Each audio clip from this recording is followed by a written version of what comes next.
Hello everyone. From the previous video, we found that since the pedal can only act as a switch, it can only control the speed of full operation and braking. In order to simulate the throttle of a real car and bring a more realistic driving experience to children, we added an additional variable speed pedal to make the speed controllable. The specific plan is as follows. See the circuit schematic of the upgrade solution. Use a tool battery adapter to connect the power supply. I use this battery adapter here. Compared with ordinary adapters, it adds electronic switches, low voltage protection functions, and interfaces. It is more convenient to connect and can also be used for series or parallel connection between batteries. If you have other models, just replace it with other models of battery adapters. I will start the explanation in the order of current flowing from battery to load. The positive pole of the battery adapter is connected to the fuse. The fuse power of the original car is relatively small, so I replaced this 30A fuse. If you have a larger power, you can also replace it with a larger fuse. The other end of the fuse is connected to the main switch. The other end of the main switch is connected to the brake pedal. The connection method of the brake pedal is very critical and easy to make mistakes. The principle of the brake pedal connection method is, when the pedal is pressed, 1 and 2 are connected. At this time, the power supply is not connected, and the motor is short-circuited, which plays a braking role. When the pedal is not pressed, 2 and 3 are connected. At this time, the current flows through 2 to the PWM module P+. The current is modulated by the PWM module and then flows from PWM M+ to the shifter and then to the motor M+. The current flows through the motor M-, then through the shifter and flows to the PWM M-. Finally, the PWM P flows to the battery BAT-, and the current flows to the negative terminal of the battery through this guide. Insert the variable speed pedal cable into the PWM P, G, +5 port.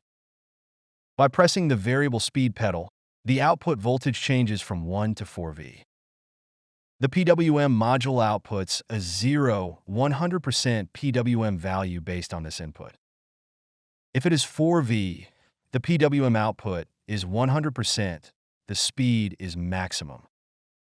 If it is 1V, the PWM output is 0, and the speed is 0.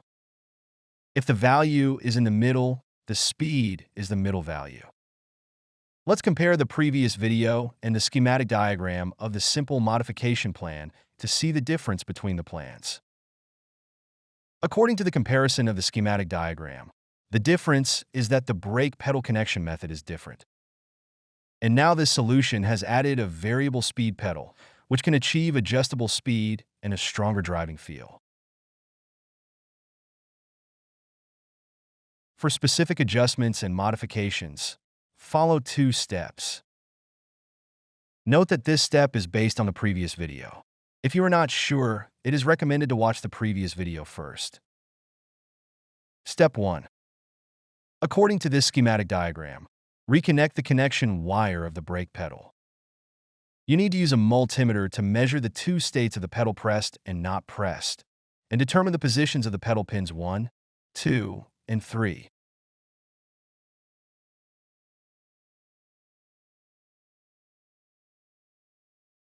After testing, connect the other end of the corresponding switch to the pedal 3 pin.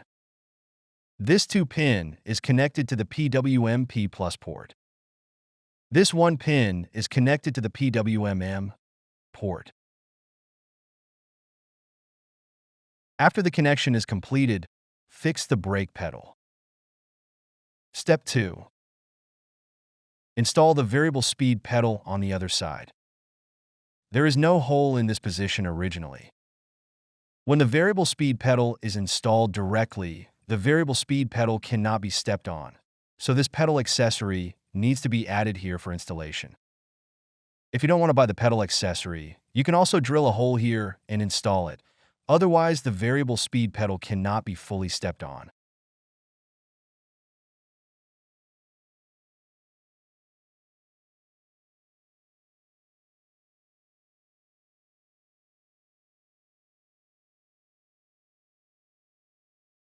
After installing and fixing the variable speed pedal, insert the variable speed pedal connection line into the PWM G plus 5 port.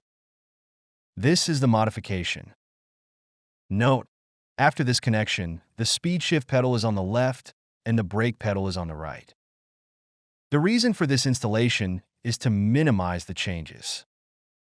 If you insist on installing the speed shift pedal on the right, that is also possible, but you will need to dig holes at the corresponding positions. Connect the battery, turn on the power switch, and see what the PWM does. You can see the PWM indicator light up, indicating that it is starting to work normally. This solution uses PWM B mode for modification, so you must pay attention to the PWM setting method.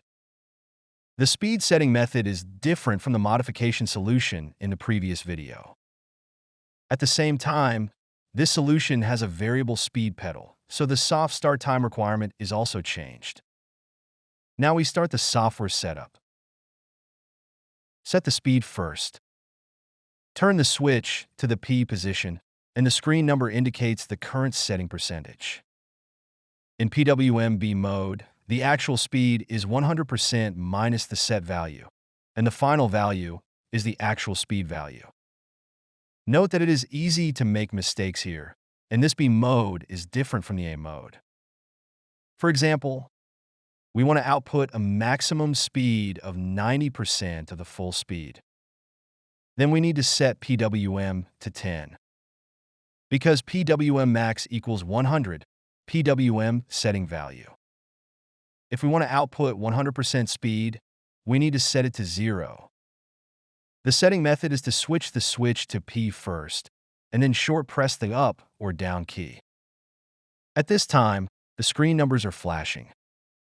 Short press the up or down key again to adjust the PWM display value.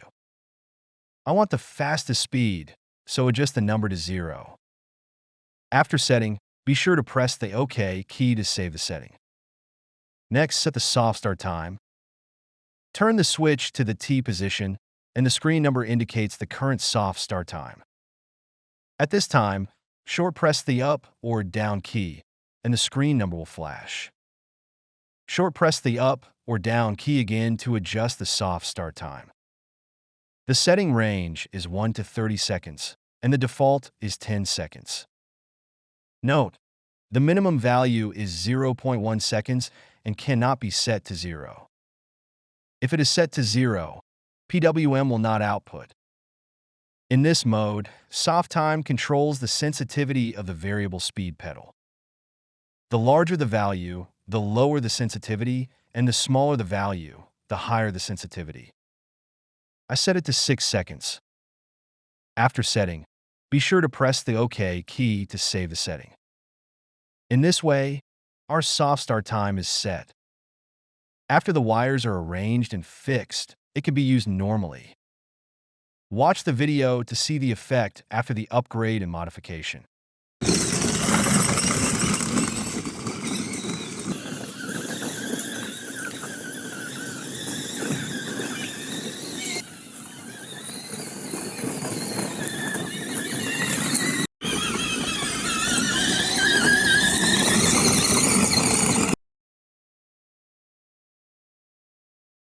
Frequently asked questions. 1. What should I do if one wheel rotates forward and the other reverse after modification? This can be solved by swapping the positive and negative poles of the reverse rotating motor. 2. The wheel turns in the opposite direction to the shifter gear. How to solve it? Swap the positive and negative wires of the shifter, or swap the positive and negative wires of the motor. 3. Motor smoking and burning problem? Due to vehicle modification and upgrade, the original 12V battery is upgraded to use a 20V battery, and the maximum output power will be greatly increased. The original motor has a small power. If the vehicle is used on a sloping lawn, it will require more power to operate, and the original small motor cannot withstand such a large current, and it will smoke and burn the motor. Therefore, when using the original motor, it is recommended to set the PWM output to 60% to 70% output. If you want a stronger experience, or the motor is broken, it is recommended to directly replace the 775 motor. In this way, the power of the vehicle will be greatly improved, and there is no need to worry about burning the motor. 4. After starting the vehicle and driving a certain distance, it will stop automatically and there is no response when pressing the pedal. But after restarting, it can run again and stops automatically after driving a certain distance. Why does this happen repeatedly? This happens when the battery voltage drops while the vehicle is running. When the voltage is lower than the PWM low voltage protection setting value, the PWM stops outputting, and there is no response when pressing the pedal. After restarting, the PWM resumes normal operation. When the operating voltage drops below the setting value again, the PWM stops outputting again, and this happens over and over again. There are two main reasons for this situation. If the battery is in good condition and fully charged, then the PWM low voltage protection value is set too high and needs to be lowered. If it is an old battery and has aging, even if the battery is fully charged, when the vehicle is running with the pedal pressed, the voltage will drop significantly due to battery aging and virtual power, and will soon be stopped by PWM protection. In this case, it is recommended to replace the battery with a new one or set the low voltage protection value to a lower value. However, PWM will not be able to better protect the battery. I used an adapter with LVP function. When the voltage is lower than the low voltage value set by the adapter will disconnect the power supply. Improper settings may also cause this kind of problem, so you should set the PWM and adapter low voltage protection values according to the specific conditions of the battery to avoid affecting the driving experience. The adapter setting value should be slightly lower than the PWM setting value. Otherwise, the PWM setting low voltage protection will be meaningless.